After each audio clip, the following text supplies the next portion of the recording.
ഒരുപാട് ആൾക്കാർ നീന്തം പഠിച്ച കുളമായത്. അപ്പോൾ ആരും കുളിക്കാനില്ല. രാവിലെ 9 മണി, ശനിയാഴ്ച ദിവസം. സംഭവം ഈ അമീബേൻ്റെ പ്രശ്നം കൊണ്ട് കുളത്തിലിപ്പം കുടിക്കുന്നില്ല. ഒരാഴ്ച മുമ്പ് വരെ ഒരുപാട് ആൾക്കാർ കുളിച്ച കുളമായത്. വെള്ളത്തിൻ്റെ ക്ലാരിറ്റിയെല്ലാം വെള്ളത്തിൻ്റെ അടിയിൽ വരെ കാണുന്നുണ്ട്. നല്ല ക്ലാരിറ്റിയാണ്. അങ്ങനെ ക്ലാരിറ്റി ഉണ്ടാവില്ല, കാരണം അത്ര ആൾക്കാർ കുളിക്കുന്നതിനെ കൊണ്ട് വേഗം കലങ്ങും. ആഴം കുറഞ്ഞ കുളമാണ്. ഇപ്പോൾ ആരും കുളിക്കാനില്ല.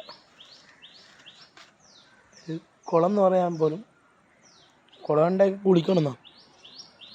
കുളിക്കുന്ന പോലില്ല ആരും.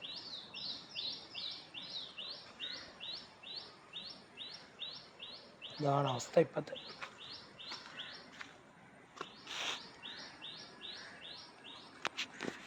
അതിന് മുമ്പത്തെ വീഡിയോ ഞാൻ വേണമെങ്കിൽ ഇട്ടുതരാം.